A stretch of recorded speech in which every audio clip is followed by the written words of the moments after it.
আমাদের অন্তরে যেটুকু ক্ষুদ্র আলো এখনো পর্যন্ত বর্তমান আছে তা কিভাবে দিন দিন আরও শক্তিশালী করব। আল্লাহ নিজেই বলেন, আলাম ইয়ানিল্লাযীনা আমানু আন তাখশা কুলুবুহুম লিযিকরিল্লাহ, অর্থাৎ যারা মুমিন তাদের জন্য কি আল্লাহর স্মরণে এবং যে সত্য অবতীর্ণ হয়েছে তার কারণে হৃদয় বিগলিত হওয়ার সময় আসেনি। সত্যিকার অর্থে আল্লাহকে স্মরণ করলে অন্তর নরম হবে। আপনার অন্তর যত বেশি আল্লাহকে স্মরণ করবে, কারণ আল্লাহ নূরুস সামাওয়াতি ওয়াল আরদ, আল্লাহ নবমণ্ডল এবং ভূমণ্ডলের নূর। আল্লাহকে আমরা যত বেশি স্মরণ করব তত বেশি আমাদের অন্তরে নূর ধারণ করতে পারবো। তাই তিনি বলছেন আল্লাহকে স্মরণ করো। এরপর তিনি বলেন কিভাবে তুমি আল্লাহকে স্মরণ করবে। আরবিতে এটাকে আতফে বায়ান বলা হয়। ওমা নাযালা মিনাল হক, যে সত্য অবতীর্ণ হয়েছে তার কারণে হৃদয় বিগলিত হওয়া উচিত। ওহির কারণে, কোরআনের কারণে। কোরআন নিয়ে গভীর চিন্তা করুন, কোরআনের মাধ্যমে আল্লাহকে স্মরণ করুন। যখন কোরআনের আয়াত তেলাওয়াত করবেন তখন কান্নাকাটি করুন। আল্লাহ যে উপহারটি আপনাকে দান করেছেন আপনার জীবনে তার অর্থ কি তা নিয়ে চিন্তা করুন।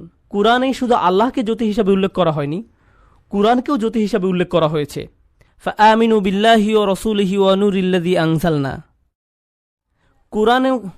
কোরআনে শুধু আল্লাহকে জ্যোতি হিসাবে উল্লেখ করা হয়নি, কোরআনকেও জ্যোতি হিসাবে উল্লেখ করা হয়েছে। সরাসরি কোরআনকে নূর বা জ্যোতি বলা হয়েছে। অতএব তোমরা আল্লাহ, তার রসুল এবং অবতীর্ণ নূরের প্রতি বিশ্বাস স্থাপন করো।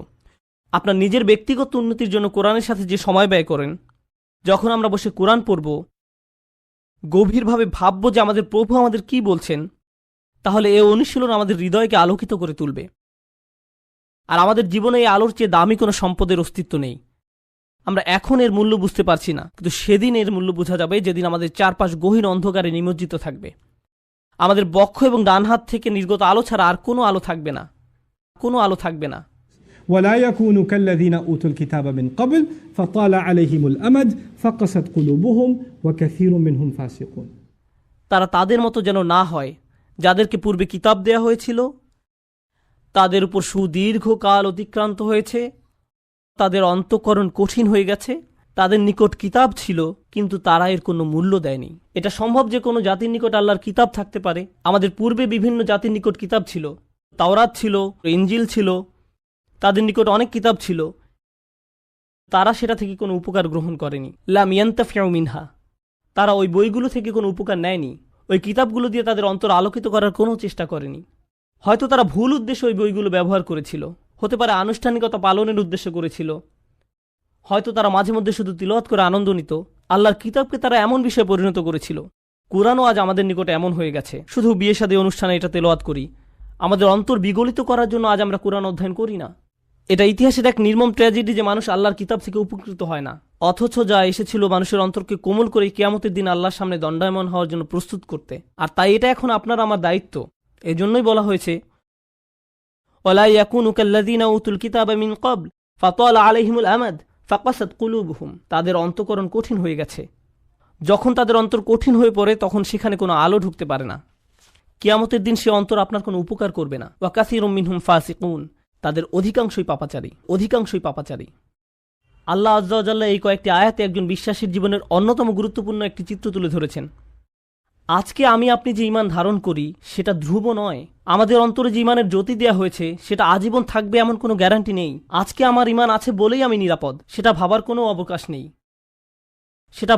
অবকাশ নেই। কেউ আমাদের মুসলিম মনে করে সালাম দেয় আর আমরাও জবাবে ওয়ালাইকুম আসসালাম বলি, ফলে আমরা মনে করি যে আমরা সবাই মুসলিম, আমাদের সবার অন্তরে আলো আছে। কিন্তু এই আয়াতগুলোর মতে কিছু মানুষ কিয়ামতের দিন জেগে উঠে হতচকিত হয়ে পড়বে, কিছু মানুষ কিয়ামতের দিন জেগে উঠে অবাক হয়ে যাবে। সে বলবে আমি মনে করেছিলাম আমি তোমাদের সাথে, কিন্তু সে তার সাথে নয়। তাই ভালো হয় আমরা যদি এখনই বুঝতে পারি এটা স্বয়ংক্রিয় নয়, এটার গ্যারান্টি নেই। আপনাকে ব্যক্তিগতভাবে এর জন্য প্রচেষ্টা চালাতে হবে, আমাকে ব্যক্তিগতভাবে এর জন্য প্রচেষ্টা চালাতে হবে। বিচার দিবসে আপনার ঈমান যেমন আপনাকে সাহায্য করবে না, তেমনি আমার ঈমানও আপনাকে সাহায্য করবে না। আমরা সবাই নিজ নিজ চিন্তায় অস্থির থাকব, নিজেদের আলোর জন্য চিন্তা করব। ইরজিউ ওয়ারাআকুম ফালতামিসু নূরা, তোমরা পিছনে ফিরে যাও এবং আলোর খোঁজ করো। এখন আমরা একে অন্যের সাহায্য করতে পারি, এখন আমরা একে অন্যের ঈমান শক্তিশালী করার ক্ষেত্রে ভূমিকা রাখতে পারি, কিন্তু সেদিন আল্লাহর সাহায্য ছাড়া আর কোনো সাহায্য থাকবে না। আল্লাহ আযজা ওয়া জাল্লা আমাদেরকে তাদের অন্তর্ভুক্ত করুন যারা তাদের আলো সংরক্ষণ করবে। আল্লাহ আযজা ওয়া জাল্লা আমাদেরকে তাদের অন্তর্ভুক্ত করুন যারা দেয়ালের ক্ষতিকর পাশে থাকবে না। আল্লাহ আযজা ওয়া জাল্লা আমাদের নিজেদের এবং আমাদের প্রিয় মানুষদের মুনাফিকি থেকে রক্ষা করুন। আল্লাহ আমাদের অন্তরকে কঠিন হওয়া থেকে রক্ষা করুন। আল্লাহর স্মরণে এবং কোরআনের বাণীতে অন্তরকে আর্দ্র, নমনীয় এবং জ্যোতির্ময় করে দিন। বারাকাল্লাহু লি ওয়া লাকুম। আসসালামু আলাইকুম ওয়া রাহমাতুল্লাহ।